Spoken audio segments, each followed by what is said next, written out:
Que lo que pasó fue por lo que no hicimos. Tenemos que hacer los deberes. Potentes que menos tienen. Quiero decirles que estén tranquilos. Este equipo está dejando todo en la cancha.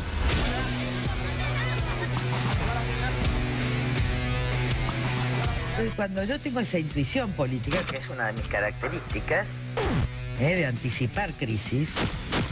Miren lo que decía una diputada. Díganme en qué país del mundo salió de una depresión económica con políticas de déficit cero. La diputada Elisa Carrió, que no está. Por eso me pareció muy bien la jugada del fondo, porque no es que el fondo te va a dar la plata, pero paró a los golpistas. Esto es todo bárbaro. Y veníamos bien, pero de golpe pasaron cosas. Y veníamos bien, pero de golpe pasaron cosas, porque también el mundo está volátil. La responsabilidad política es de quien tiene una concepción Violenta y militarizada de la política. Sí, son 3 hileras y los oficiales de policía están arrojando balas de goma. 138 votos. Fueron afirmativos. Quedó todo dicho. Creo que es un presupuesto que va a ser muy difícil cumplir.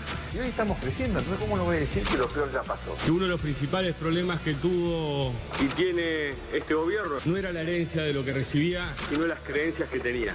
Una vez que habíamos tomado envión, estábamos creciendo, nos topamos con una tormenta de frente. Estamos enfrentando una tormenta.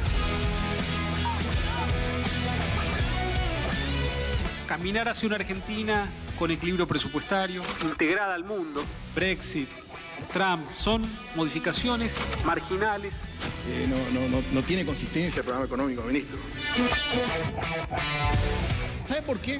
Porque esto, como decía el Clinton, es la economía estúpida. Así como varía el clima en la navegación. Pero el rumbo del barco está claro.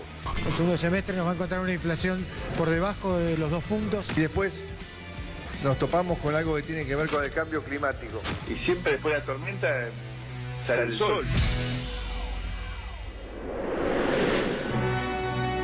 Y ahora vienen los años en que vamos a crecer. Hace 5 años que la Argentina no crecía. La recuperación es como una ola. Porque mucha gente nos lo dice en la calle. Vamos a bancar. Por favor, ustedes háganlo. Estamos viviendo una crisis, estamos pasando una crisis. Yo creo que lo peor ya pasó. Esperamos el acompañamiento del Congreso a este presupuesto. Eso será una señal muy importante para reducir la incertidumbre sobre el proceso económico.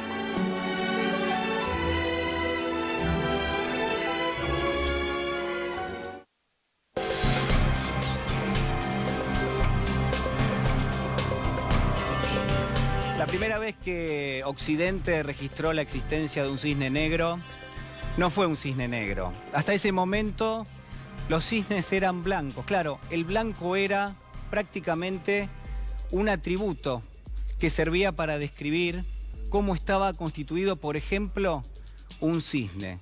Fue allá por el año 1650 cuando un grupo de investigadores, holandeses ellos, donde había algunos naturalistas, se adentraron en las tierras australianas, en la costa occidental, y allí divisaron a lo lejos algo que parecía un cisne. Se fueron acercando y a medida que se acercaban, el contorno de esa figura y después los elementos centrales desde el punto de vista empírico empezaron a destacar la figura efectivamente de un cisne. Pero había un solo problema. Era negro.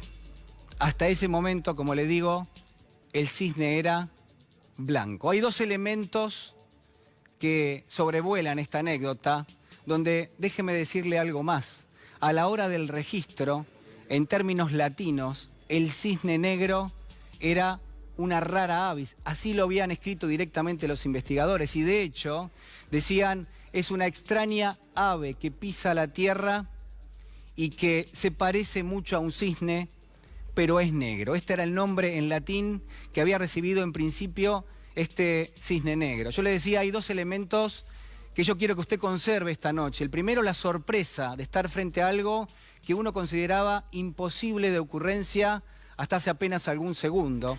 Y lo segundo, la fragilidad del pensamiento, pero sobre todo la fragilidad del conocimiento.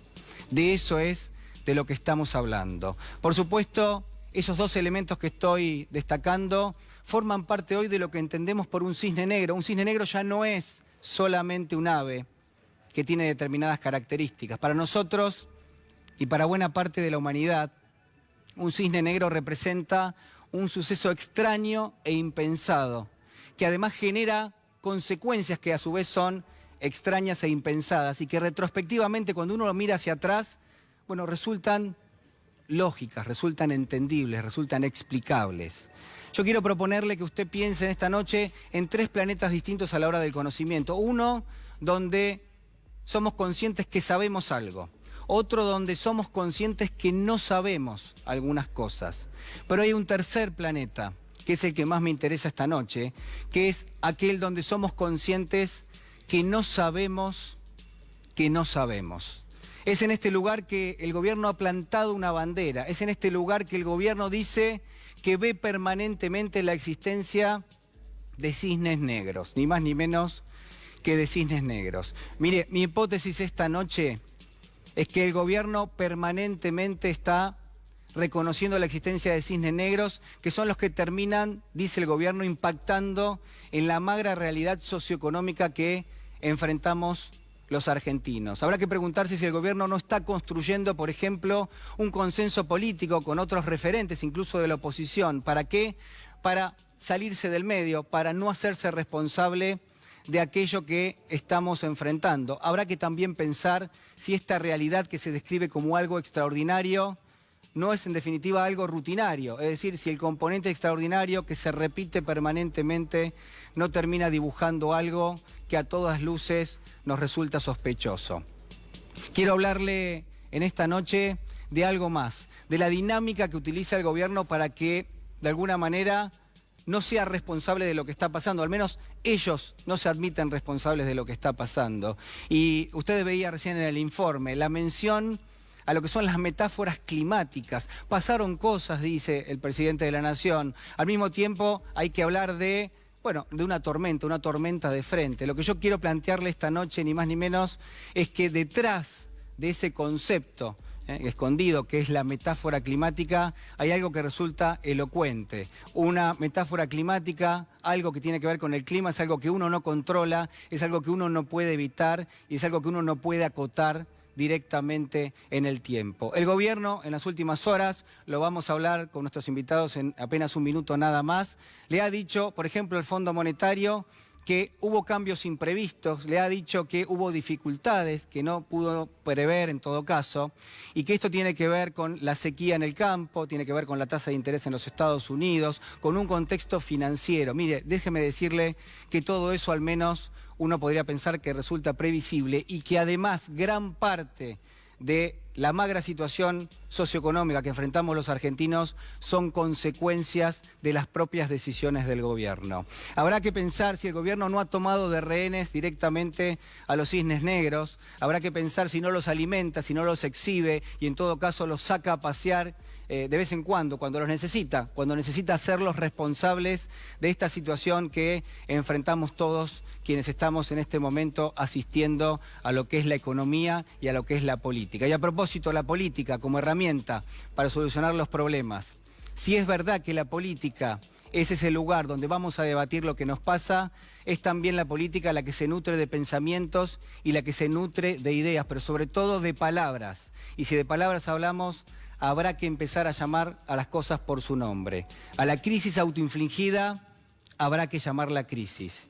Y a los cisnes negros habrá que dejarlos en paz.